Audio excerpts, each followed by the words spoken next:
할렐루야, 감사합니다. 목요 성경공부 오늘은 로마서 15장을 우리가 공부하겠습니다.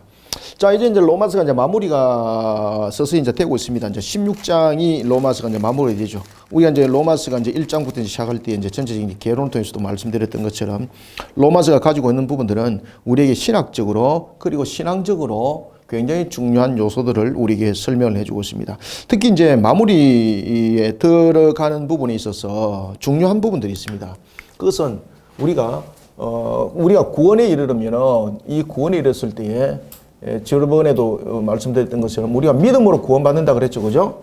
믿음으로 구원받으면서 우리가 나아갈 때에 이 부분들이 믿음으로 구원은 예수 그리스도를 믿는 믿음이었다면은 이제는 성화 과정 속에서도 이것이 우리의 믿음으로서 신앙들이 점검되어진다 그랬죠, 그죠? 그래서 성화 과정 속에서는 믿음을 신앙으로서 우리에게 설명해 주고 있다.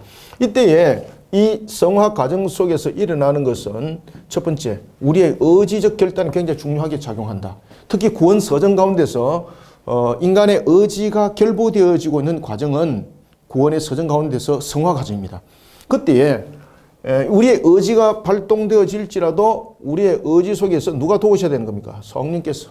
왜 그런가 하면은 우리는 스스로 어렵다 말할 수 없고 우리는 스스로 선함을 나타낼 수 없고 이런 부분들이 우리들의 모습인 것입니다.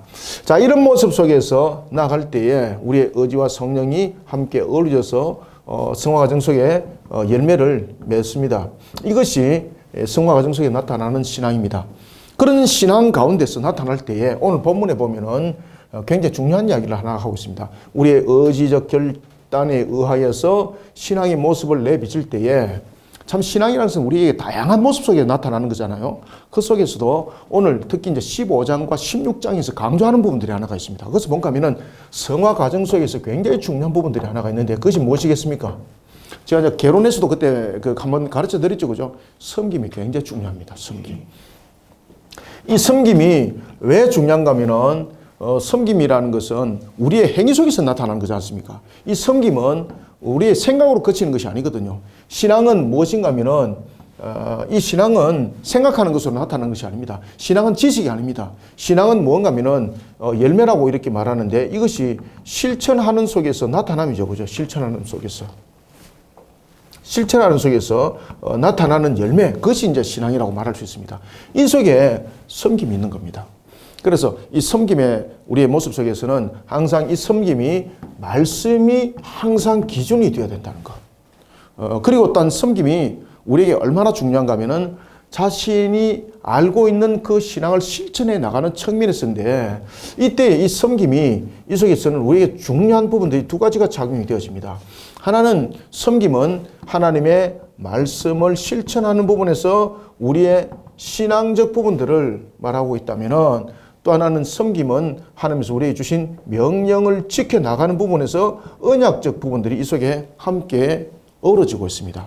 이 속에 오늘 본문이 15장이 전개되어집니다. 특히 우리가 섬김에 있어서 두 가지의 섬김의 모습들을 우리가 성경에서 우리가 볼 수가 있죠, 그죠? 특히 이제 우리가 큰 테두리 속에서 섬김을 말한다면은 첫 번째는 우리에게 섬김은 말 그대로 구제하는 부분들. 나중에 본문에 가서 이제 말씀드리겠습니다. 그 다음에 이제 두 번째는 영적 섬김이 또 있죠, 그죠? 이 부분들이 어디서 나타나겠습니까? 바로 선교 속에서 나타난다. 이렇게 볼 수가 있습니다. 이 부분들을 이제 15장이 전체적으로 설명합니다.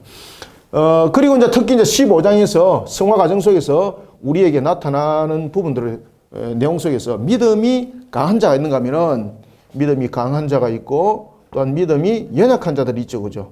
이 연약한 자들의 모습 속에서 항상 서로를 편견하고 시기하고 질투하지 말고 서로를 돌아보는 모습들이 되어라. 그죠? 서로를 돌아보는 모습들이라. 이 속에서 나타나는 것이 굉장히 중요한 부분들이 있습니다. 그것은 뭡니까? 성도들의 교제입니다. 성도의 교제.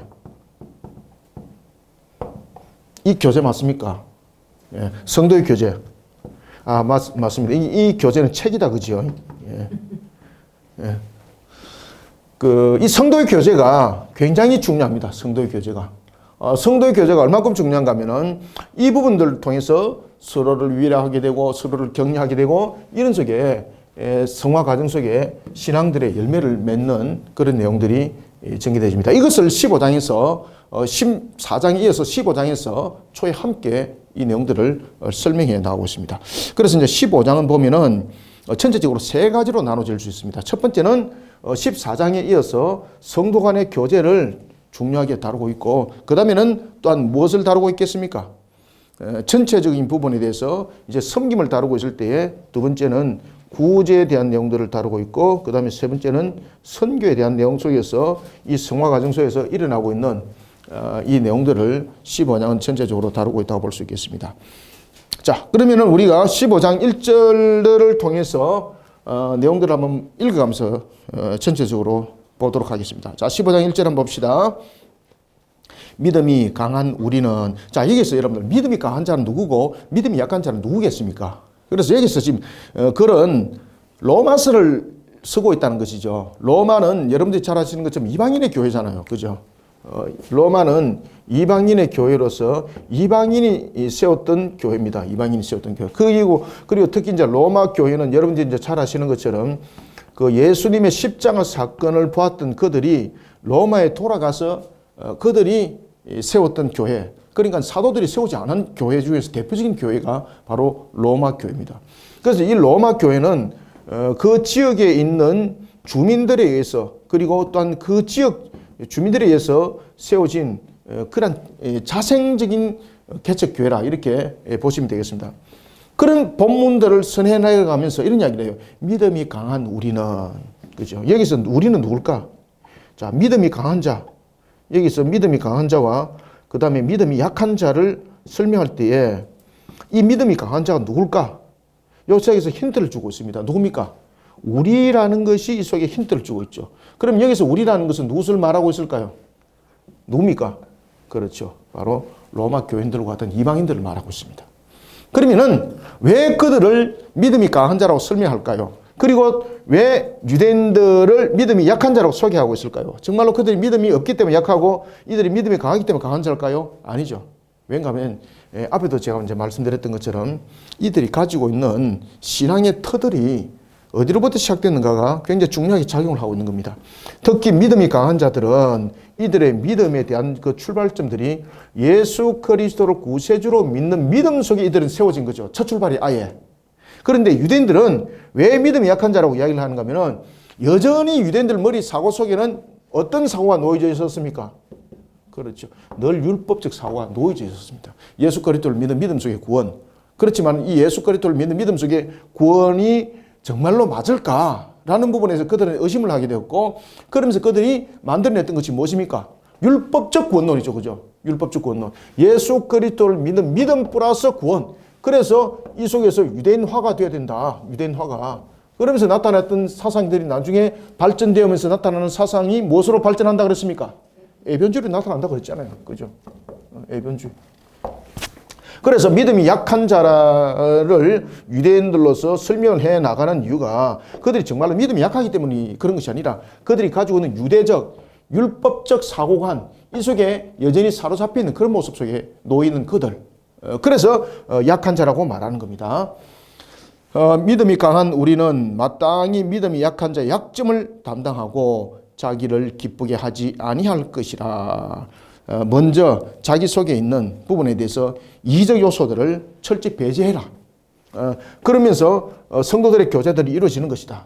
그렇지만은 그런 부분들이 먼저 선결되지 않는 상태 속에서 이 강한 자와 약한 자들이 교제가 일어나겠습니까? 교제는 일어나지 않습니다. 분쟁만 생길 뿐입니다. 그래서 사도 바울이 자신들이 가지고 있는 그러한 부분들을 사고를 가지고 일체의 하나의 대결적 형성을 구하는 것이 아니라 무엇보다 중요한 것은 그러한 일체적 모습이 아니라 서로의 약함을 서로 안아주고 또한 서로의 약한 부분들을 보강해주고 이런 부분 속에서 믿음이 성장해 나가는 그런 과정을 걸어 나가도록 해라. 이러면서 고민하는 거예요. 그래서 2절에서 이렇게 말합니다. 우리 각 사람이 이웃을 기쁘게 하되 선을 이루고 덕을 세우도록 할지니라. 자, 여러분들 성도가 이웃을 기쁘게 하는 두 가지가 있습니다. 무엇입니까? 성도가 이웃을 기쁘게 하는 것이 있습니다. 성도가 이웃을 기쁘게 하는 두 가지.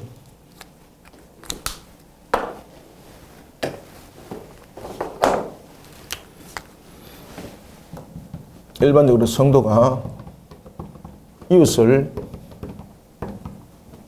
기쁘게 하는 두 가지가 있는데 이 두 가지가 뭔가 하면은 오늘 본문 속에서 이야기를 하고 있습니다. 무엇을? 선을 행하고 그 다음에 두 번째는 무엇을? 그렇죠. 덕을 세우는 겁니다. 성도가 이웃을 기쁘게 하는 것은 두 가지 요소가 담겨진 속에서 이루어지는데 일반적으로 선은 물질적이라든지 지적이라든지 도덕적이라든지 이런 부분에서 종교적 부분들이 가미가 되는 거죠. 그죠? 이런 부분들은 물질적이라든지 그 다음에 정신적이라든지 도덕적이라든지 이런 부분에서 신앙이라는 종교적 부분들이 가미가 되는 겁니다. 그래서 여기서 선을 이룬다라고 말할 때에 이 선은 무엇입니까? 하나님이 보시기에 좋았더라. 이 모습 속에서 우리는 이웃을 기쁘게 할 수 있다는 것이죠. 그러면 여러분 보십시오. 우리가 하나님 보시기에 좋았더라 속에서는 이제 덕과도 이게 서로 간에 연결되는 서로 간에 상충되지는 않지만은 비슷한 의미를 가지고 있는 것들도 있습니다. 우리가 이제 이웃을 기쁘게 하는 것 속에서 보면은 이웃을 해치지 아니하고 거짓말하지 아니하고 우리가 이제 십계명 속에 이제 내용들이 있지 않습니까? 그런 하나님의 말씀을 지켜 나감으로써 그러한 부분들. 그다음에 이제 물질적 부분에서 나눔이 또 있죠, 그죠? 무엇입니까? 하나님께서 가난한 자, 헐벗은 자, 고아 가부를 도와라 그랬지 않습니까? 그죠? 그들을 섬겨라. 이런 부분에서 우리들의 모습들이 선함으로써 비춰짐으로써 이웃을 기쁘게 하는 거죠. 이런 속에 우리는 성도 간의 교제도 일어나고 복음도 이 속에서 일어나는 겁니다. 그래서 사도 바울이 우리에게 복음을 전하는 부분뿐만 아니라 공동체 속에서 살아갈 때에 굉장히 중요한 부분들을 함께 설명하고 있습니다. 그래서 이 복음을 전할 때도 보면 우리가 사도 바울도 그런 관계 전도를 많이 했지 않습니까? 대인 관계 전도도 많이 했지만은 관계자 전도도 많이 했잖아요. 그죠? 그런 부분에서 이런 부분들 굉장히 중요하게 작용했습니다. 그러면은 이런 부분에서 선이 있고 덕이 있다는 것인데 이게 그럼 덕은 우리가 그 덕을 세우라 그러잖아요. 그러면은 덕에 대해서 왜 그러면 덕을 세워야 되는가? 선한 이웃의 기쁨을 주기 위해서는 우리가 선한 모습으로 나타나야 되고 선을 이루어야 되고 두 번째는 덕을 세우라는 것이죠. 그러면 덕을 세워야 할 대상은 누군가? 여러분들 덕을 세워야 될 대상은 누굽니까? 지금 사도 바울이 누구누구를 함께 설명하고 있습니까? 제일 먼저 덕을 세워야 될 대상은 믿음의 형제들. 그죠? 우리가 이제 덕을 세워야 될 대상을 본다면은 덕을 세워야 될 대상. 우리가 덕을 세운다면은 그 대상은 누군가? 대상은 첫 번째 믿음의 형제들에게 덕을 세우시기 바랍니다. 이 믿음의 형제들을 통해서 우리가 이제 덕을 세우면서 성도 간의 교제들이 함께 일어나는 거잖아, 그죠? 그 다음에 덕을 세워야 될 대상이 누군가 하면은 누굽니까?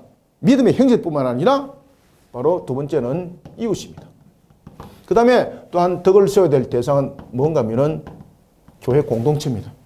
이 공동체를 통해서 우리가 덕을 세우라는 것인데 그러면은 덕을 세워야 될 이유는 어디 있는가? 덕을 세우는 대상이 여기 있다면은 그러면은 덕을 세워야 될 이유는 어디 있는가라는 것입니다. 이유가 있어야 되는 거잖아요. 그 이유는 무엇입니까? 첫 번째 이유는 예수님께서 행하신 일들이 바로 이 내용들입니다. 첫 번째는 예수 그리스도께서 행하셨기 때문입니다.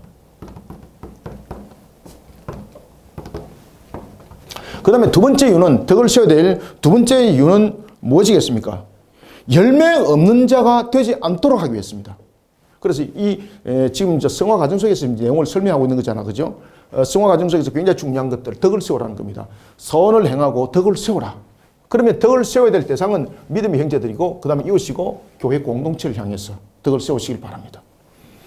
그 다음에 두 번째는 이유는 덕을 세워야 될 이유는 무엇인가? 예수 그리스도께서 행하셨기 때문이고 두 번째는 열매 없는 자가 되지 않도록 하기 위해서입니다. 열매 없는 자가 되지 않도록.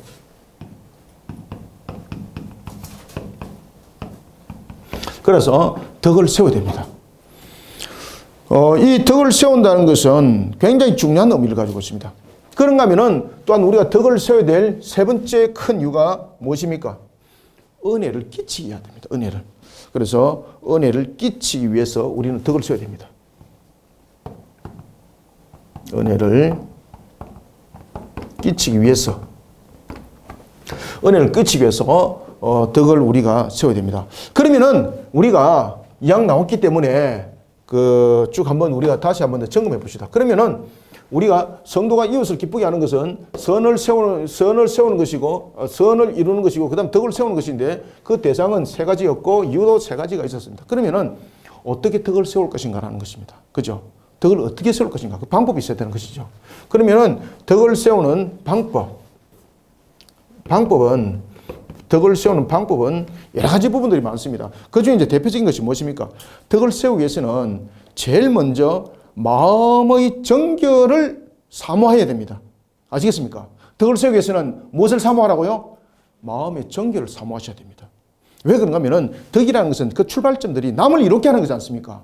그죠? 남을 이롭게 하는 부분들이기 때문에 자기의 마음이 정결하지 못하면은 항상 다른 사람을 이용해 먹고 사기치고 해하는 그런 모습이 되거든요. 그럼 그건 덕이 된다, 안 된다?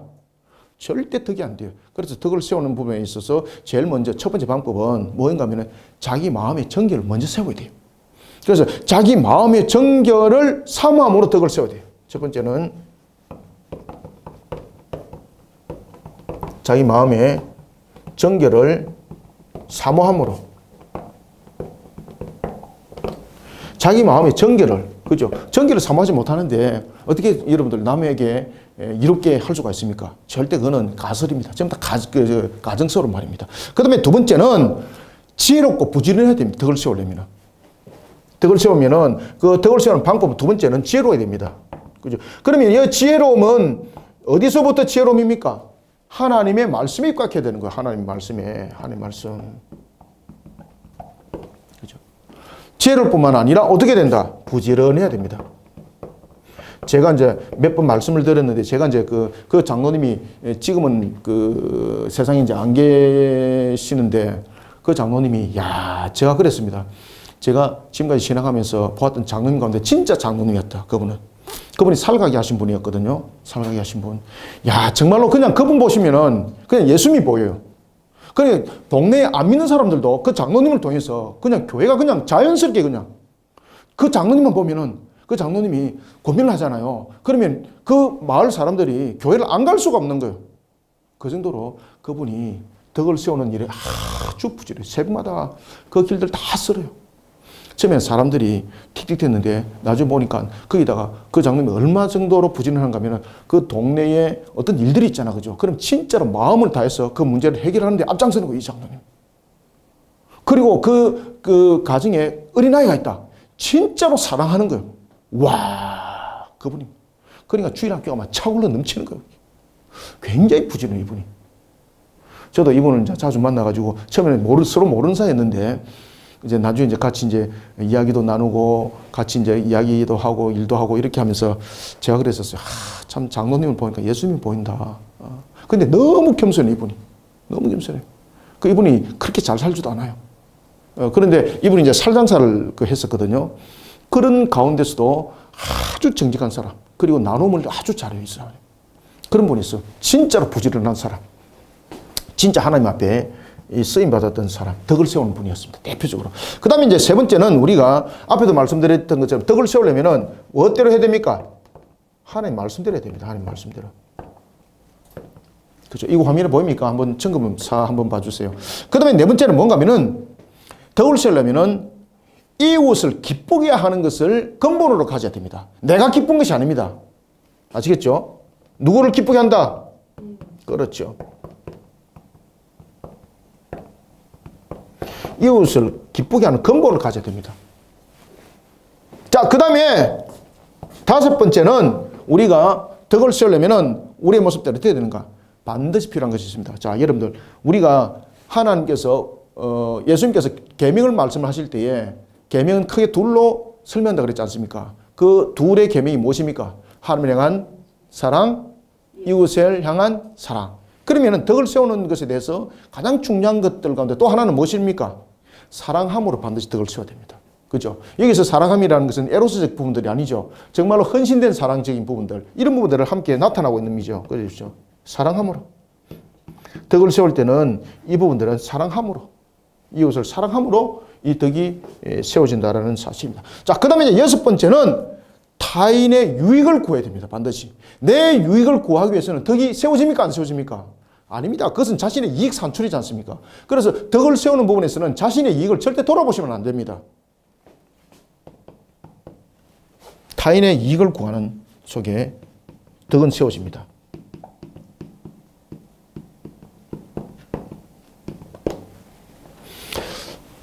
자, 그리고 이제 일곱 번째는 이 속에 타인의 이익을 구한다면 일곱 번째는 뭔가? 하나님께 주신 은사로 하셔야 됩니다. 아시겠습니까? 하나님께서 우리에게 각자 모든 사람들에게 은사를 줬죠. 그죠? 그래서 은사라는 것은 자연스럽게 흘러나오는 거예요. 억지로가 아니라. 그래서 덕을 세우는 방법은 무엇으로 한다? 은사로 하는데 이 은사가 어떻게 됩니까? 모든 유익함으로 이루어지는 것입니다. 예를 들어서 우리가 방언의 은사, 그 방언의 은사가 우리가 형제들을 위함이 되지 못하고 자기를 드러냄이 되어버리면 이건 안 되는 것이 덕을 세우는 것이 아니죠. 교회 덕을 세우는 것도 마찬가지고 이웃에 관한 덕을 세우는 것도 마찬가지고 이런 부분들이 함께 이 속에 이루어져야 된다는 것입니다. 그 다음에 이제 우리가 이런 말 있잖아요. 말이 어떻게 한다? 말로서 천냥빚을 갚는다. 이런 말 있죠. 그죠? 그래서 우리가 덕을 세우기 위해서는 선한 말로서 이 모든 부분들을 이루어가야 됩니다. 선한 말로. 그 외에 덕을 세우는 여러 가지 방법들이 있습니다. 자, 이런 부분들이 근본들을 이루어서 우리는 덕을 세워 나가야 된다는 사실입니다. 자, 이런 덕을 세울 때 있어서 그런 방해되는 요소가 있을 거잖아요. 덕을 세우는 데 있어서 무엇이 방해됐습니까? 첫 번째, 육신에 속한 것이 덕을 세우는데 방해됩니다. 육신에 속한 것. 이것이 덕을 세우는데 방해가 됩니다. 그 다음에 두 번째는 어리석은 교훈을 쫓아가는 것. 어리석은 교훈을 쫓아가면 이게 덕을 세우는데 방해되죠. 어리석은 교훈. 어리석은 교훈을 세우기에 쫓아가는 것은 덕을 세우는 일에 반드시 방해가 될 수밖에 없습니다. 자, 그런가 하면은 세 번째는 세상적인 욕심이 앞설 때에, 그죠? 세상적인 욕심. 세상 욕심이 앞설 때 덕이 됩니까? 안 됩니까? 안 됩니다, 여러분들.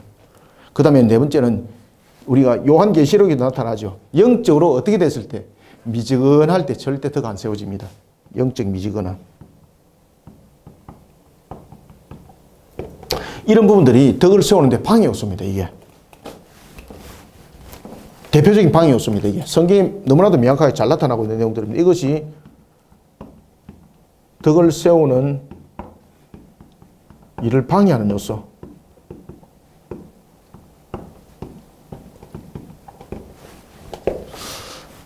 자, 그래서 덕을 세우라라고 말을 하는 거죠. 우리 각 사람이 이웃을 기쁘게 하되 선을 이루고 덕을 세우도록 할지니라. 그리스도께서도 자기를 기쁘게 하지 아니하셨나니. 그래서 그리스도께서 자기를 기쁘게 하지 아니했다라는 것은 예수님께서는 자신을 모든 걸 내어놓으면서 그 뜻을 이루심이었죠. 자기를 기쁘시게 하지 아니하셨나니 기록된 바 주를 비방하는 자들의 비방이 내게 미쳤나이다 함과 같으니라. 그래서 그리스도가 말 그대로 하나님께서 자신에게 주어진 그 모든 부분들에 있어서 이룸에 있어 심지어 예수님을 비방을 하기까지 했지만은 그 모든 부분들을 이룸에 있어서 예수님은 하나도 자기가 원하는 것을 그리고 자기의 기쁨을 위해서 이 모든 것들을 이루어가지 않았다는 겁니다. 이게 성화 과정 속에서 그리스도인들의 모습 속에 비춰져야 될 것입니다. 그래서 그리스도인들의 삶들은 말 그대로 주님의 그림자가 되어버리면은 성화 과정 속에서 참으로 아름다운 열매들이 결실들이 풍성하게 맺어지는 것은 이거는 말 그대로 그냥 이 시기에 실질적으로 이게 우리 이제 삶들을 통해서 이런 부분들을 겪어 나가야 되는데 이것이 사실이라는 것입니다. 사도 바울이. 그리스도께서도 자기를 기쁘게 하지 아니하셨나니 기록된 바 주를 비방하는 자들의 비방이 내게 미쳤나이다 함과 같으니라. 그래서 어떤 부분에서는 오해와 중상모략을 받더라도 끝까지 하나님을 위해서 헌신하는 그런 신앙의 삶을 살아라는 것입니다. 아시겠죠? 그죠?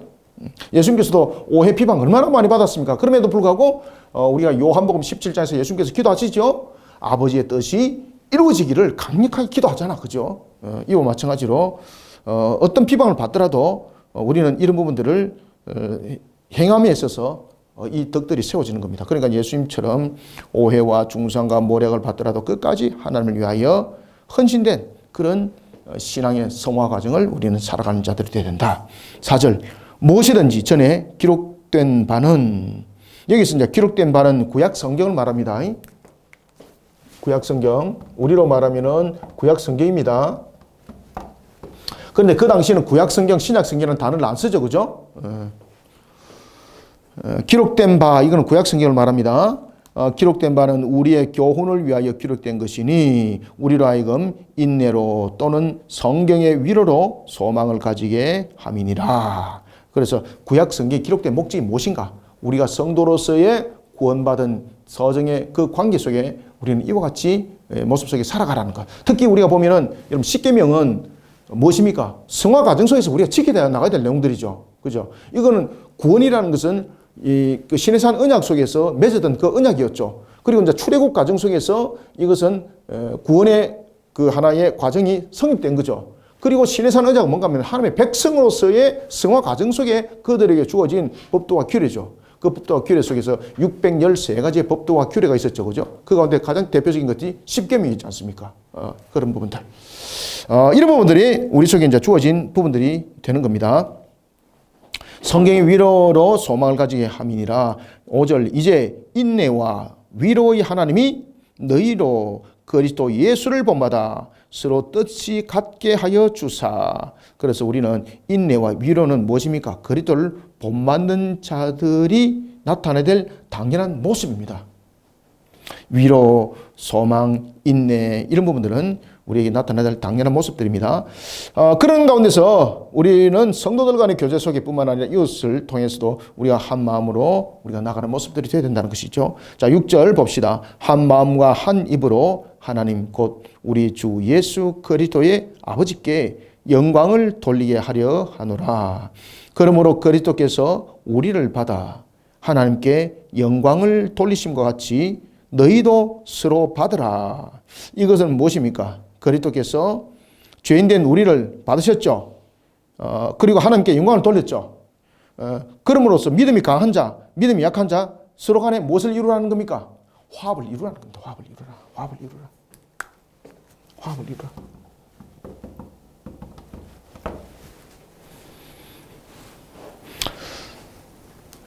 봅시다. 그래서 서로 너희도 서로 받으라. 8절 내가 말하노니 그리스도께서 하나님의 진실하심을 위하여 할례의 추종자가 되셨으니 이는 조상들에게 주신 약속들을 견고하게 하시고. 자, 여러분들 예수님께서 할례 추종자가 되었다는 이야기는 무엇일까요? 예수님께서 할례 추종자가 됐다는 것은 예수님께서 모든 율법을 다 지켰다는 것입니다. 예수님께서 율법을 지킨 이유는 무엇입니까? 예수님께서 율법을 지킨 것은 우리에게 두 가지 큰 그 내용들을 담고 있습니다. 첫 번째는 아담이 율법을 어김으로죠. 하나님의 말씀을 어김으로죠. 그래서 모든 부분들에 대해서 예수님은 율법을 지킴으로써의 아담의 대속을 이루는 거죠. 그죠? 아담의 대속을 이루는 것. 그 다음에 예수님께서는 율법을 지킴으로 하는 것은 아담의 대속만을 이룰 것이 아니라 우리로 하여금 율법의 자유한 자가 되도록 예수님께서 그 모든 것을 성취해 나감이죠. 이런 부분들이 이 속에 율법의 추종자라는 것이 놓여져 있는 것입니다. 그래서 예수님께서는 난지 8일 만에 그의 부모에 의해서 할례가 행해지고 그 다음에 정결 예식법 다 다루게 되고 그 다음에 우리로 보면은 여러분들 잘 아시는 것처럼 입교 절차 다 받고 맞죠, 그죠? 그런 과정에 있는 것은 대속을 이루는 부분에서 완전한 제물이 되기 위함이었고 또 하나는 대표성으로서 그 모든 부분들을 이루면서 우리에게 율법의 올매인 것이 아니라 율법의 완전함을 이룸으로써 우리는 그 율법 속에 자유함을 얻게 되는 것이죠. 이런 부분들을 성취하기 위해서 예수님께서는 율법에 스스로 할례 추종자가 됐다는 것은 이와 같은 율법을 지켜 준행함으로써 우리를 이와 같이 대속과 자유함으로 누리게 이루게 하셨다는 것입니다. 할례 추종자가 되었으니 이는 조상들에게 주신 약속들을 견고하게 하시고 이방인들도 그 긍휼하심으로 말미암아. 그래서 예수님께서 만약에 이와 같은 모든 부분들을 이루지 않았다면 심지어 할례 추종자가 되어서 이 모든 것들을 이루지 않았다면 이방인들에게 무슨 구원이 있겠습니까? 그죠? 그래서 여기서 이제 할례의 추종자라는 것은 이 할례가 가지고 있는 의미죠. 그죠? 이 할례가 가지고 있는 의미는 율법이라는 개념이 아니라 죄삼이라는 부분들 그리고 또한 이 할례를 통해서 우리에게 주고 있는 개념들은 구원에 이르는 부분에 대해서 언약이 어떻게 성취될 것인가? 우리가 이제 그 창세기 17장 보면 할례 언약 속에서 나타나고 있죠, 그죠? 그리고 난 뒤에 아브라함을 통해서 온 그 인류들이 구원을 받을 것에 대한 부분들을 함께 언약을 이루고 있는 이런 부분들이 할례 추종자로서의 내용들이 9절과 함께 10절과 함께 전부 다 연결되어지고 있습니다. 그래서 이 할례의 추종자는 바로 구원의 약속의 성취를 이루기 위해서 예수님께서 행하신 것 이렇게 말하고 있는 거죠. 구원의 성취를 이루기 위해서.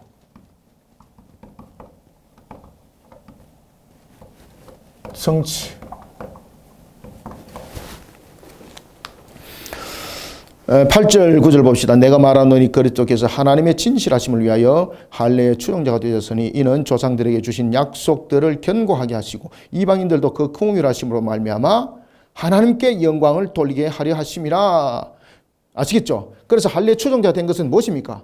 자신의 영광을 위해서가 아니라 할례 추종자가 된 것은 율법화를 이루기 위함이 아니었다는 것이죠. 모든 율법을 지키면서 대속을 이루었고 그리고 또한 우리에게 죄로부터 자유함이라는 이런 부분들의 내용들을 담기 함인데 그 내용들은 결국은 무엇을 담고 있습니까?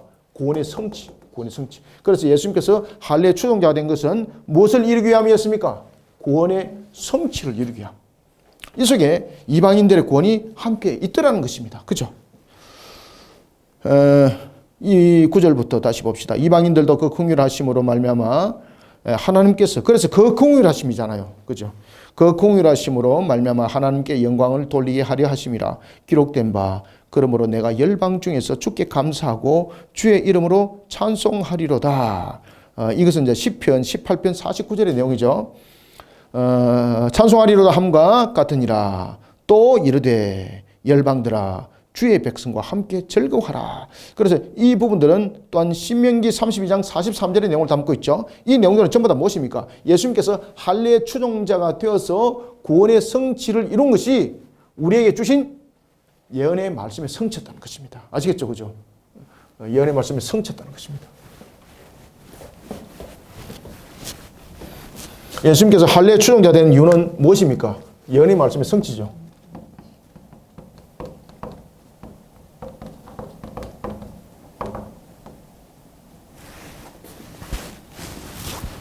예언의 말씀의 성취.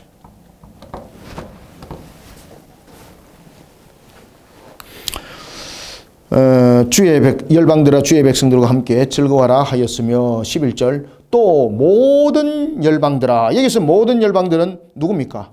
모든 열방들은 이방인들이죠. 이방인들.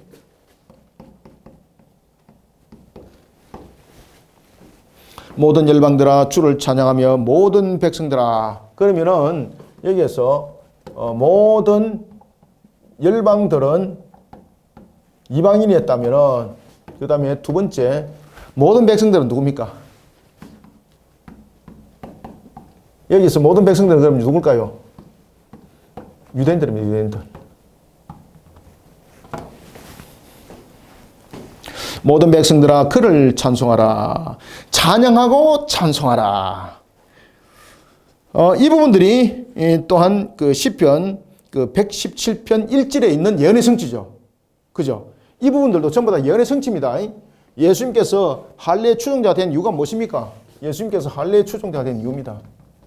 예수님께서 할례의 추종자가 된 이유, 바로 예언의 말씀의 성취입니다. 이 예언의 말씀 성취 속에 보니까 이방인의 구원이 있고 유대인들의 구원이 있더라는 것이죠. 그래서 이 할례라는 것은 말 그대로 유대인들이 보면은 자신들의 세 가지 관점을 가지고 자신들의 선민이라고 주장했죠. 그죠? 그게 아니더라는 이야기죠. 그래서 할례는 결국은 모든 그 하나님의 구원의 백성들에 관한 그 내용들을 담고 있는 것이지 우리에게 혈통의 유대인들로서 그 내용 담고 있는 건 아니다. 시편을 보라. 시편을 보라. 신명기를 봐라. 그 내용들을 보면은 그 할례가 바로 예언의 성취였고 그리고 예수님께서는 이런 할례 추종자로서 그 모든 것을 성취하게 쏘신 분이다. 지금 이해되셨죠? 그죠? 굉장히 그 사도 바울이 날카롭게 지금 이 문제들을 지적하고 나가고 있죠. 그 당시에 자신도 유대인이잖아. 그죠? 이런 부분에서 혈통으로서 절대 그 내용들을 담으면 안 된다. 특히 이런 부분들은 로마서 2장에 이미 비춰지고 있는 것이었죠. 로마서 2장에서는 구원론으로 이야기를 했다면은 이제는 성화 과정 속에서도 이것들을 반드시 잊지 말라는 겁니다. 이해되시죠? 그죠? 연결되고 있습니다.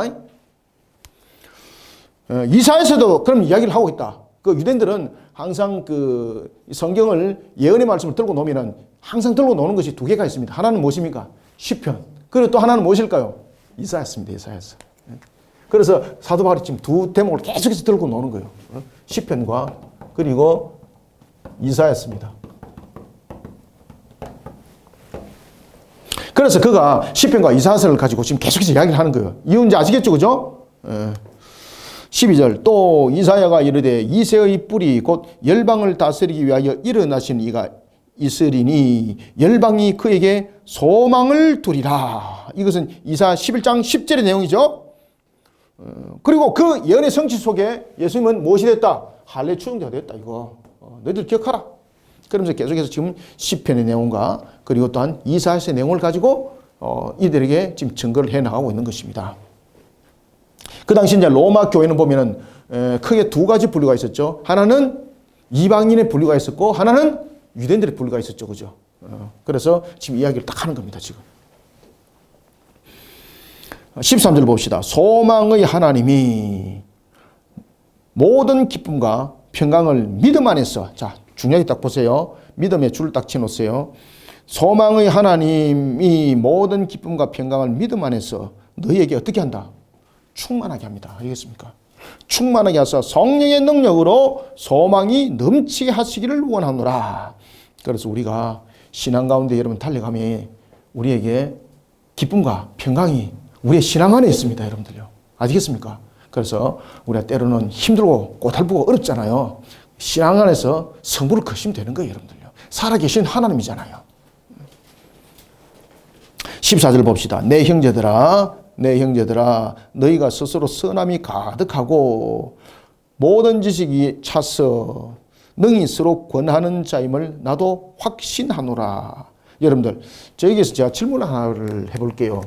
신앙은 지식으로 하나요? 아니면은 신앙은 자신이 나타나고 있는 그 말씀을 그대로 실천하는 것으로서 나타나나요? 신앙은 반드시 실천하셔야 됩니다. 그래서 신앙은 열매입니다. 열매. 굉장히 중요한 겁니다. 열매 없는 자가, 그래서 제가 앞에 그 이야기를 이미 다 했지 않습니까? 열매 없는 자가 덕을 세우라는 것은 열매 없는 자가 되지 않도록 하기 위해서. 그래서 신앙이 덕을 많이 세우셔야 됩니다. 굉장히 중요한 내용들입니다. 이것은 행위론이 아닙니다. 제가 말씀드렸죠. 이것은 성화 과정 속에 있는 것은 구원론이 아니라고. 믿음에 관한 부분들은 이미 구원론 부분들은 예수 그리스도를 믿는 믿음 속에서 이루어지는 것이고, 여기서 말하는 믿음은 무엇입니까? 신앙입니다. 신앙은 따로 값이 있습니다. A와 B의 나타나는 모습 속에서 A와 B 반드시 값이 그 속에 적용이 됩니다. 그래서 신앙은 덕을 세우면서 열매가 있어야 되는 것입니다. 그것이 오늘 본문에 나타나고 있는 것처럼 나중에는 우리가 기쁨과 평강이 그 속에 있게 되고, 어디 안에서? 믿음 안에서. 여러분 아시겠습니까? 믿음 안에서, 신앙 안에서 기쁨과 평강이 충만하게 되어 성령의 능력으로 만들어져 나가는 거예요.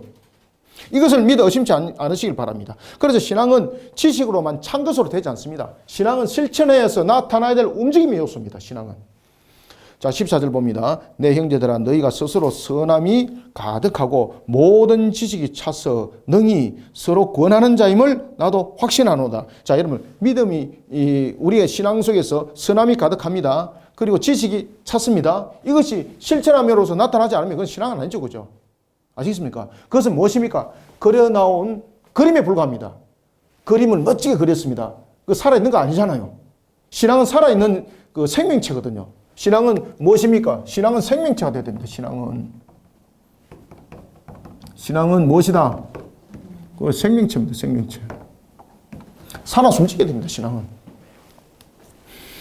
아무리 멋지게 그리나봐야 아무 소용없습니다. 지식에 많은 것을 알고 있다. 물론 도움은 됩니다. 그런데 그것이 살아 움직이지 않으면 그 많이 알고 있는 것이 오히려 자신을 옮매게 하는 그 올무가 되고 다른 사람에게 저울질하는 말 그대로 편견과 잣대가 될 뿐입니다. 아주 신앙이 좋지 못합니다. 독이 됩니다. 독이. 그래서 신앙의 지식과 그리고 신앙의 모든 형태들은 오늘 본문에 나타나고 있는 것처럼 선함이 가득합니다. 그리고 지식이 찼습니다. 이것이 실천으로서 움직이지 않으면 신앙은 자라지 않습니다. 신앙은 무엇이다? 생명체입니다. 신앙은 생명체. 자, 보겠습니다. 생명체 속에서 움직여만의 은혜가 있는 거죠. 그래서 우리가 덕을 세우라는 거예요. 덕을 세우는 것은 무엇입니까? 열매가 없는 자가 되지 않도록 하기 위해서. 형제들아 너희가 스스로 선함이 가득하고 모든 지식이 차서 능히 서로 권하는 자임을 나도 확신하노라. 사도 바울이 로마 교회 성도들의 신앙의 수준이 지금 상당하다고 인정하고 칭찬하고 있는 거죠. 인정하고 칭찬하면서 또한 섬김의 부분에서 너희들이 계속 열심히 다해라 권면을 하고 있는 겁니다. 보겠습니다. 그러나 딱 그 이야기를 하잖아요. 그러나 내가 너희로 다시 생각나게 하려고. 다시 생각나는 것은 무엇입니까? 이미 알고 있는 것을 다시 일깨워서 더욱더 힘내어 달려가라는 것이죠. 다시 생각나게 하려고 하나님께서 내게 주신 은혜로 말미암아 더욱 담대히 대략 너희에게 썼노니 이 은혜는 곧 나로 이방인을 위하여 그리스도 예수의 일꾼이 되어 하나님의 복음의 제사장 직분을 하게 하사 이방인을 제물로 드리는 것이 성령 안에서 거룩하게 되어 받으실 만하게 하려 하심이라. 여기서 굉장히 재밌는 이야기를 쓰고 있습니다. 하나는 그리스도 예수의 일꾼. 그죠? 여러분들, 우리가 그리스도 예수의 일꾼이 되어야 됩니다. 다른 일꾼 되면 안 됩니다. 그리스도 예수의 일꾼이 된다는 것은 어떤 의미를 가지고 있습니까? 하나님께서 주신 명을 부여잡는 사역자 되라는 이야기입니다. 그리스도 예수의 일꾼이 되어야 된다. 첫 번째는 그리스도 예수의 일꾼이 되어야 됩니다. 이 그리스도 예수의 일꾼이 안 되고 자기 당을 만드는 부분들 있죠. 고린도 교회에서 그렇게 터진 거죠. 그렇죠? 그러면서 니골라 당이 만들어지고 그 다음에 이제 바울 당이 만들어지고 베드로 당이 만들어지고 이런 식으로 당이 만들어지는 겁니다. 항상 우리는 그리스도 예수의 일꾼이 되어야 되는 것입니다. 그 다음에 이제 보면은 하나님의 복음의 제사장 직분입니다. 하나님의 복음의 제사장 직분. 사도 바울이 자신의 직분을 왜 이렇게 설명했을까요? 자신에 대해서 지금 두 가지를 설명하잖아요. 하나는 자신이 그리스도 예수의 일꾼이고 하나는 하나님의 복음의 제사장 직분을 가졌다는 거죠. 왜 이런 이야기를 했을까요? 지금 제사장이라는 것은 하나님께 제물을 드리는 거잖아요. 그죠? 그러면 그가 정말로 제사장이었나라는 것입니다. 아니지 않습니까? 우리는 예수 그리스도를 통해서 만인 제사장에 대한 부분들은 의미는 담고 있지만은 그런 제사장에 대한 제도는 이미 완성을 예수 그리스도를 통해서 완성을 이룬 상태잖아요. 그럼에도 불구하고 그가 자신의 모습을 하나님의 복음의 제사장이라는 거예요. 복음의 제사장. 그러면은 이 속에 연결되는 것이 있습니다. 그것은 뭔가 하면은 자신이 왜 사도가 됐는가, 사도가 된 이유가 이 속에 있는 겁니다. 사도가 된 이유. 자신이 사도가 된 이유. 그래 자신이 이방인의 사도가 된 이유. 바로 복음의 제물을 하나님께 드리기 위해서. 그죠? 이방인의 복음을 위해서. 복음의 제물이란 열매를 하나님께 기쁨으로 영광을 돌리기 위해서 내가 존재한다는 거예요. 그래서 그가 하나님의 복음의 제사장이에요. 아시겠습니까? 여기서 이제 복음의 제사장이라는 것은 바로 복음 사역이 자신이 마치 구약의 제사장의 직분 사역과 지금 똑같은 그런 사역을 행하고 있고 이런 이방인의 회심자들을 하나님께 지금 산제물로 자신이 드리고 있다는 거예요. 얼마나 기뻐, 그죠? 이것이 큰 상급이 되는 것입니다. 이방인의 제물로 드리는 것이 성령 안에서 거룩하게 되사 받으실 만하려 하심이라. 그러므로 그리스도 예수 안에서 하나님의 일에 대하여 자랑하는 것이 있거니와. 여러분들도 예수 그리스도 일꾼으로서 자랑하시길 바랍니다. 그리고 여러분들이 하나님의 복음의 제사장 직분으로서 자랑할 것이 있길 바랍니다. 열매가 있어야 됩니다. 그렇죠?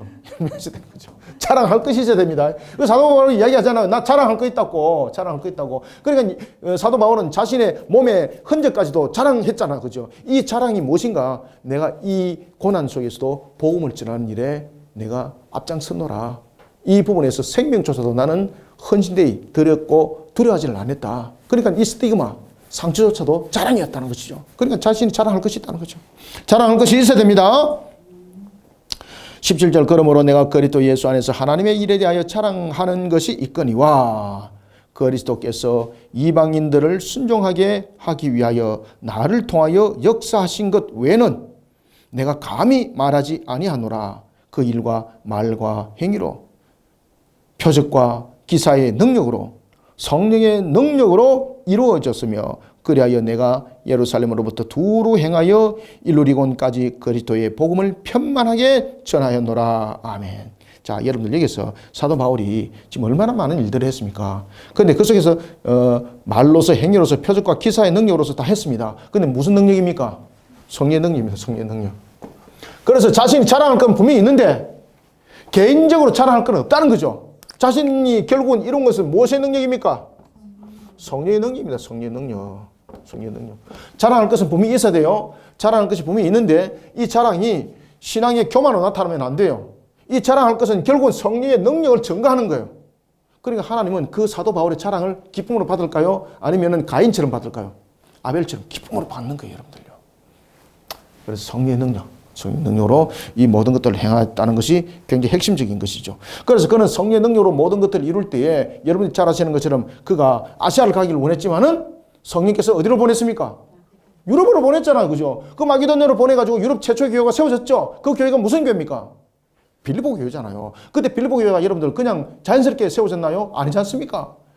바울과 실라와 함께 죽음의 태장을 맞고 그 옥에 갇혀서 정말 찢어지듯이 쇠사슬에 묶여있는 그 상태 속에서 하나님께서 쇠사슬의 고리를 다 풀고 옥문을 열면서 그 역사가 일어난 거잖아요. 그죠? 성령의 무엇으로 능력으로? 성령의 능력으로, 성령의 능력으로, 성령의 능력으로. 성령의 능력으로. 제가 또 이제 성령의 능력이라면은 저도 이제 지나왔던 과정들을 뭐 짧은 시간에 뭐 그런 내용들을 이제 제가 뭐 간증할 수는 없지만은 제가 이 많은 경험을 했던 사람 중에서 한 사람입니다. 저도 복음을 전했던 과정, 뭐 여러 가지 제가 이제 살아왔던 과정, 이런 과정 속에 정말로 제가 책을 쓰면은 많은 책들이 만들어질 수 있는. 그렇지만 제가 이제 간증책은 제가 안 쓰지 않습니까? 제가 이제 신학적 책, 그다음에 이제 신앙에 대해서 부분들에 가르치는 책들만 제가 이제 대부분 쓰고 있는데 이런 것도 또한 하나님께서 나에게 베푸심이에요. 그 성령의 능력으로 이 모든 것들을 또한 해왔고 잠시 한번 생각해봤습니다. 자, 20절 봅시다. 또 내가 그리스도의 이름을 부르는 곳에는 복음을 전하지 않기로 힘쓰노라. 자, 그러니까 여러분 사도 바울이 보십시오. 그가 성령의 능력으로 모든 것들을 행할 때에 자신은 아시아로 가고 싶었는데 하나님께서 유럽을 보냈죠. 그런가 하면 또한 그는요, 지나다가 누군가에게 복음이 전해지고 다른 사도들이 그 속에서 복음이 전해지면 중첩돼서 그 사역들을 안 했다는 것이죠. 왜 그런가 하면 복음은 경쟁이 아니잖아요. 근데 지금 현대사회를 보시면은 우습잖아, 그죠? 교회가 무엇을 하고 있습니까? 경쟁하고 있잖아요, 그죠? 이거 정말 잘못된 겁니다. 아시겠습니까? 서로 동력을 이뤄야 돼요, 서로 동력을. 그래서 규모가 좀 큰 교회는 자신을 자랑 삼는 것이 아니라 작은 교회가 성장할 수 있도록, 갈 수 있도록 그들을 함께 하나의 예수 그리스도 안에서 그 틀을 이뤄가는 그런 사역들을 펼쳐나가야 여러분 교회가 건강해져요. 아시겠습니까?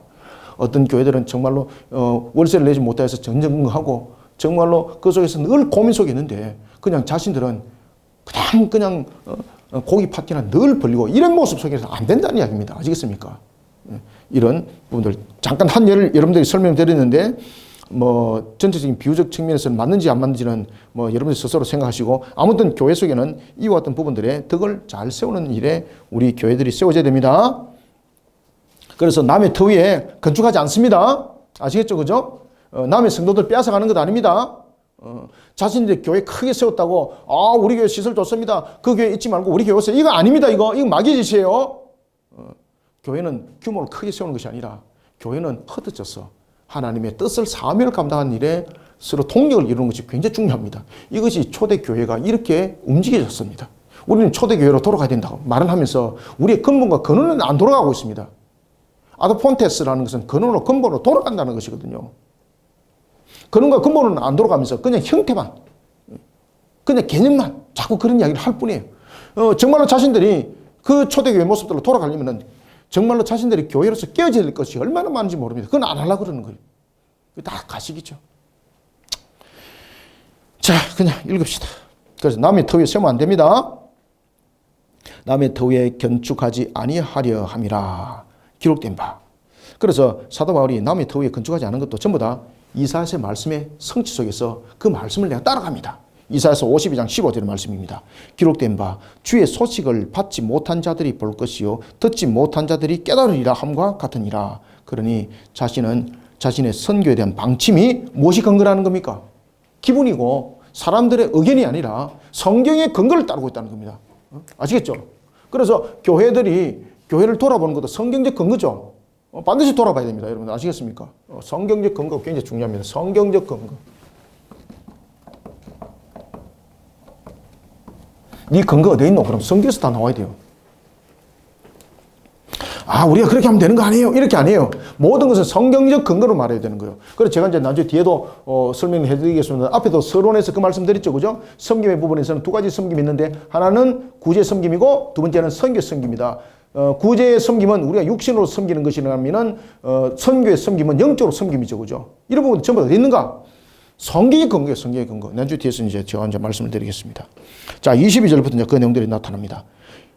그러므로 또한 내가 너희에게 가려 하는 것이 있는데 여러 번 맡겼더라. 그러므로 또한 내가 너희에게 가려 하던 것이 여러 번 맡겼더라. 왜냐면은 그가 로마로 가고 싶었지 않습니까? 로마 정말 가고 싶었거든요. 그래서 결국은 하나님께서 로마를 어떻게 보냅니까? 갇힌 자가 되어서 보내는 거예요. 근데 갇힌 자가 되어서 보내는 것이 하나님께서 정하신 기가 막힌 방법이에요. 사도 바울이 만약에 그가 걸어서 로마로 가겠다고 했다면은 그는 어떤 일이 일어났을까요? 그가 로마라는 그 지역을 가기까지는 반드시 배를 타고 가야 되는 거지 않습니까? 그죠? 그 속에서 사도 바울이 생명이 어떻게 됐겠습니까? 그런 부분들. 그러니까 하나님께서 그 모든 과정들을 거쳐서 로마로 갈 때도 유대인들에 의해서 생명의 위협도 받았지 않습니까? 그 생명도 보존받는 길이 바로 로마에 체포당하여서 가는 것이었습니다. 아시겠죠? 그러니까 하나님의 계획은, 하나님의 방법은 기가 막힌 거예요. 우리가 방법과 우리의 예로서는 이해가 안 되는데 나중에 끝에 가면 이해가 되는 거예요, 이게. 자, 우리가 오늘 이제 본문 속에서 나타납니다. 우리가 이제 섬김에 대해서 앞에도 제가 성경적 근거가 있어야 된다 이야기했지 않습니까? 우리가 섬김에 대해서, 우리가 성화 과정 속에서는 섬김이 하나는 하나님께서 돌아보는 섬김이고, 두 번째는 우리가 사역에 대한 섬김이 이 속에 있어야 되는 겁니다. 이런 속에 우리가 돌아보는 섬김은 무엇입니까? 구제로 나타나죠. 그죠? 구제 섬김. 구제로. 여러분들이 잘 아시는 것처럼 구제는 우리가 신명기라든지 민수기 보면은 구제 11조에 대해서 이야기를 하고 있죠. 구제에 대한 11조. 구제에 대해서 11조를 이야기를 나왔을 때에 그 성읍에서 그 11조는 성전에 드리는 11조가 아니고 그 11조를 제외한 그 11조를 매년마다 우리가 이제 11조를 드린다 하면은 매 3년마다 이 11조를 돌아보라고 했죠. 그죠? 매 3년마다. 그러니까 우리가 1회를 7년이라 그러잖아요. 7년이라는 1회 속에서 매 3년마다, 그러니까 7년 속에서 두 번의 그런 구제에 대한 섬김을 드리도록 하는 겁니다. 이때에 이 구제 11조는 누구들을 향해서 죽는 겁니까? 약자들입니다. 연약한 자들. 연약한 자들 속에서는 누가 있었을까요? 고아가 있었고, 과부가 있었고, 그 다음에 객이 있었고, 이런 부분들의 구제 11조를 드리도록 했습니다. 그 다음에 우리가 사역에 대한 섬김 속에서는 영적인 부분에서 그들을 섬김이 되는 것이죠. 따라서 영적 부분에서 우리가 섬김의 사역은 무엇입니까? 선교 부분들이죠. 사도 바울이 구제 11조를 지금 강조를 하고 있고 영적 선교에 대해서 강조를 하고 있는 것은 전부 다 성경적 근거를 가지고 있죠. 특히 이제 구제 11조는 우리가 신명기라든지 민수기에 나타나는 내용이 근거가 되고 있고, 그 다음에 선교에 대한 영적 11조는 섬김에 대한 이런 영적 섬김은 어디에 있습니까? 우리가 사도행전뿐만 아니라 많죠, 그죠? 사도행전 1장 18절뿐만 아니라 우리에게 마태복음 28장 19절부터 20절에 보면은 지상 대위명이 있죠.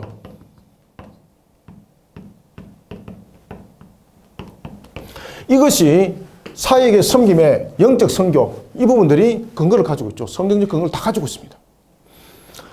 이 부분에 대해서는 우리가 해도 되고 안 해도 되고가 아닙니다. 이 부분들은 우리가 성화 과정 속에서 이 반드시 이루어야 될 내용들입니다. 그런데 문제가 사도 바울이 돌아보는 구제의 선교를 통해서 그가 예물을 가져갈 때 그 당시에 어디가 문제가 있었습니까? 예루살렘이 문제가 있었습니다. 가뭄으로 인해서 가난한 자는 더욱더 가난해지고 헐벗은 자는 더욱더 헐벗은 속에서 살아가다 보니까 이들에게 굉장히 좋지 못한 소문들이 들려지는 거죠. 엄청 힘들다는 그것을 사도 바울이 전해 듣게 되고 그러면서 사도 바울이 구제에 대한 예물을 드리라고 이야기를 하게 되는 거죠. 그때 사도 바울이 뭐라고 말하는가 하면 너희들이 영적으로 빚진 자이니 영적으로 무엇을 빚진 자입니까? 복음으로. 복음이 어디서 흘러나왔습니까? 예루살렘에서 흘러나왔잖아요. 그래서 너희들이 영적으로 빚진 자가 되어 있는데 너희들은 이 빚을 갚아야 된다. 그 빚을 갚을 때 지금 이들이 어떤 어려움의 상태에 놓여 있는가? 육신적으로 어려움의 상태에 놓여 있다. 그러면은 영적으로 빚진 것을 복음을 통해서 너희들이 이 빚진 것을 육신의 물질을 통해서 그 빚을 갚아줘라. 그러면서 영육 간에 하나가 우리는 돼야 된다. 그런데 문제는 무엇입니까? 예루살렘 교회에 여전히 율법적 사고 속에 놓여 있는 성도들이 문제였습니다. 이들이 이 예물을 받겠습니까? 안 받겠습니까? 안 받습니다. 왜? 그 당시에 여전히 가지고 있었던 유대 율법적 사고 속에 놓여있던 그들이 이방인의 예물들이 거룩한 성전에 들어오게 되면은 그들이 전부 다 부정하게 된다는 것이죠. 그럴 때 이 예물이 들어오게 된다는 것은 결국은 사도 바울의 행위가 자신들을 저주에 빠뜨린다는 모습이 되는 거죠. 그러면 이 예물을 이들이 받겠습니까? 안 받는 거죠. 그런데 성경적 근거를 전부 다 가지고 있죠. 그래서 성경적 근거를 가지고 행함에 있어서 이들이 자신들의 잘못된 사고 속에 형태 속에 갇혀 있는데 이것 그대로 두면 안 된다. 우리가 물질을 그냥 그들에게 주는 걸로 끝나면 안 된다. 이들이 성경적 근거 속에 들어와서 우리의 사랑을 바르게 전할 수 있도록 그리고 그들이 그 사랑을 받을 수 있도록 우리는 무엇을 해야 된다? 기도해야 된다. 기도해야 된다. 아시겠습니까? 그래서 그가 예루살렘으로 헌금을 가지고 갈 때, 구제물을 가지고 갈 때 특히 마게도냐 교회, 아가야 교회 이들이 헌금을 많이 한 거예요. 그래서 로마 교회도 그런 이야기를 하는 거예요. 너희들도 예루살렘의 교회를 향해서 빚진 자들 아니냐? 구제 헌금을 해라. 성경적 근거를 전부 다 가지고 있다. 그리고 우리는 이런 성화 과정 속에서 섬김의 일들을 반드시 해야 된다. 그런데 문제는 우리가 그렇게 하더라도 예루살렘에 있는 성도들이 율법적 사고 속에 놓여있는 이 애변 사상에 놓여있는 이들이 문제다. 이들이 우리 이방인들의 예물을 가지고 부정하게 여기면서 자신들이 이 하나의 편견적 부분에서 잘라버리고 이럴 때는 이것은 예물이 구제하는 예물이 아니라 하나님의 사랑을 정한 것이 아니라 분열을 일으키는 요건이 될 수 있다. 그러니 무엇을 하라? 헌금만 할 뿐만 아니라 무엇을 하라? 기도하라. 기도하라. 아시겠죠? 그래서 사도 바울이 이 예물을 예루살렘 교회에 전해주기 위해서는 그 당시에 사회가 굉장히 흉흉했습니다. 그러다 보니까 노상의 강도들도 많죠. 도둑들도. 그들을 향하여서도 지킴을 받을 수 있도록 기도를 하여라. 그 다음에 두 번째는 이 예물을 안전하게 가져갈 뿐만 아니라 이들이 이 예물을 하나님의 사랑으로 받도록 기도하여라. 이런 중요한 문제점들이 있었습니다. 왜 그런가 하면 이런 문제점들이 온전히 바르게 회복이 되지 않을 때는 성경의 능력으로서 이 문제점들이 바르게 회복이 되지 않았을 때는 예물을 들고 간 사도 바울 일행들도 그들에 의해서 죽임을 당할 수가 있어요. 노상에서 물건 빼앗겨서 죽일 수도 있지만은 이 잘못된 부정이라는 부분을 통해서 부정함으로 여기는 그들의 율법적 사고 속에서 죽임을 당할 수 있는 거예요. 아시겠죠? 그죠? 자, 이런 속에서 우리는 성화 과정 속에서 이 나눔을 자세를 그저 나눔으로만 있는 것이 아니라 함께 기도하면서 하나님의 말씀에 근거를 하여서 이 모든 과정들을 이루어가라. 이해되시죠? 이런 내용들을 오늘 본문이 담고 있습니다. 자, 봅시다. 22절 이제 읽어 나갑니다. 그러므로 또한 내가 너에게 가려 하던 것이 여러 번 막혔더니 이제는 이 지방에 일할 곳이 없고, 자, 여러분들 여기서 이제 일할 곳이 없다는 것은 이제는 로마를 방문할 수 있는 여러 가지 여건들이 갖춰진 상태. 일할 것이 없다는 것은 일할 것이 정말 없는 것이 아니라 이제는 로마 교회를 향하여서 갈 수 있는 여러 가지 이제 여건들이 조성되어졌다는 이야기예요. 일할 곳이 없고 또 여러 해 전부터 언제든지 스바냐로 갈 때에, 그러니까 사도 바울은 결국은 여러 가지 부분에서 이제 로마도 가고 싶지만 로마로 가고자 했던 가장 큰 이유가 무엇입니까?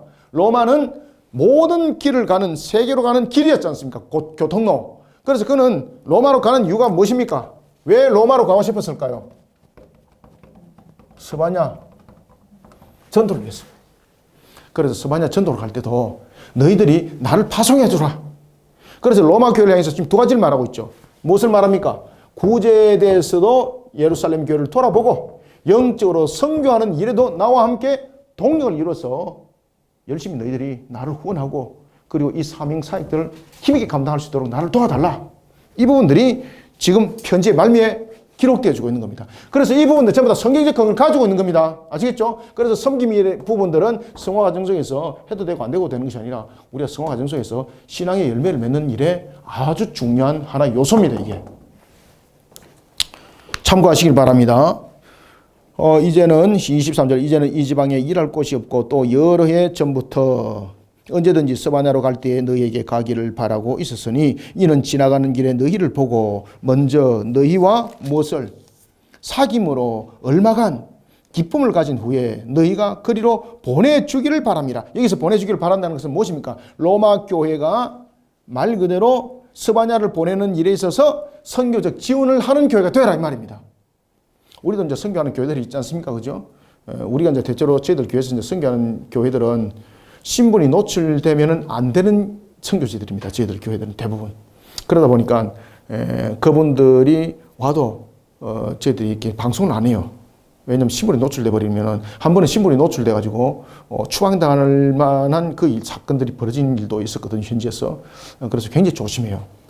저하고는 카톡 주고받은 것도 일절 제가 사람들한테 공개를 안 해요. 제가. 왜 그런가 하면 그것조차도 그들이 조사를 다 하고 있어요.